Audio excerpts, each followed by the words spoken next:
Thomas and the Shooting Star. It was a busy day on the island of Sodor.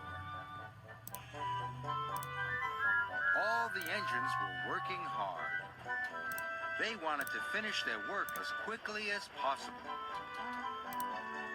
That night, a shooting star was going to flash across the sky. Anyone who saw it could make a wish. None of the engines had ever seen a shooting star before. As the sun started to set, the engines were watching the darkening sky. They were thinking about their wishes. "I'm going to wish to be grander," huffed Gordon.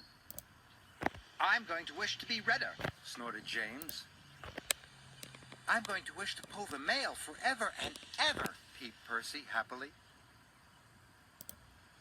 Thomas didn't know what to wish for.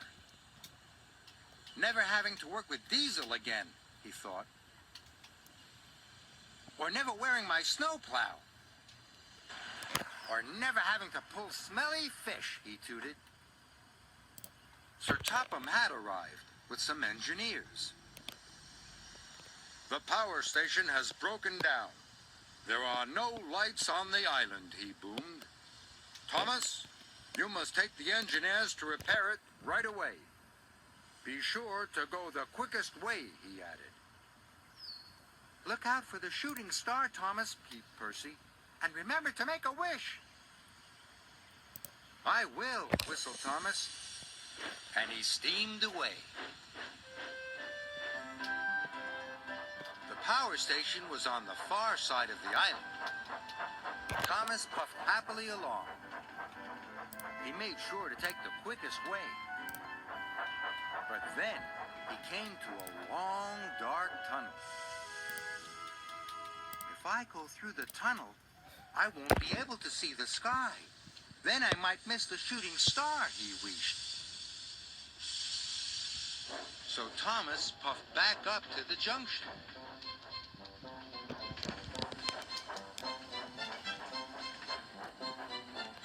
And he took a different route. "This isn't the fastest way," he chuffed. "But if I puff hard enough, I'll be at the power station just as quickly." But Thomas wasn't at the power station just as quickly. He was at Henry's Forest instead.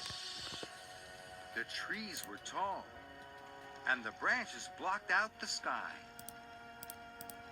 "If I go through Henry's Forest," he wished, "I won't see the shooting star."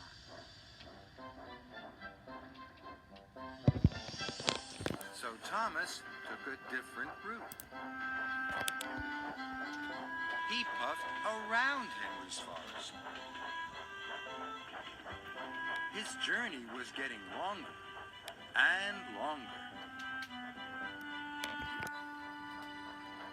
Thomas came to the cutting through Shen Valley. The track through the valley was the fastest way to the power station. But the valley was deep, and the cutting was very high. "If I go through the cutting, I won't see the shooting star," he wished. So Thomas backed up and went another way.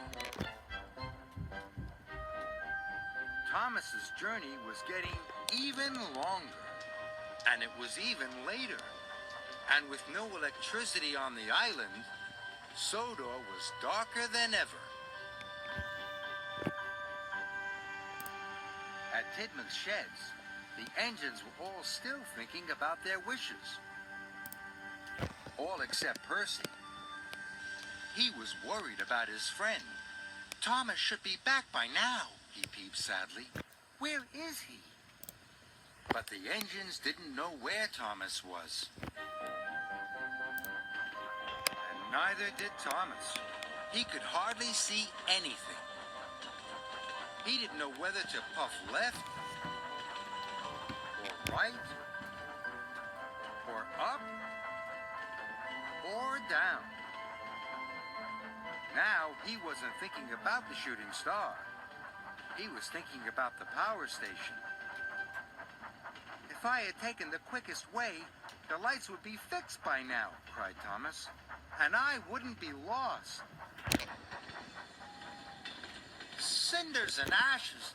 I wish I could see. Suddenly, something flashed across the night sky. It was the shooting star. It shot across the sky like the brightest rocket that had ever been. It lit up the island from coast to coast. Now Thomas could see the power station. My wish came true, cried Thomas. Thank you, Star! And he steamed off as fast as he could.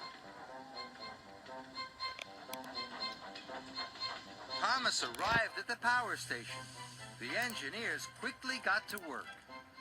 Soon the power station was fixed, and the lights came on all over Sodor.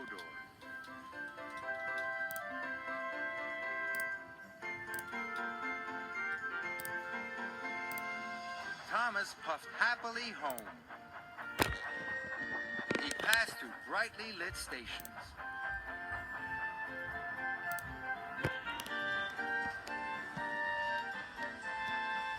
As he pulled into Tidmouth, his friends were talking about their wishes.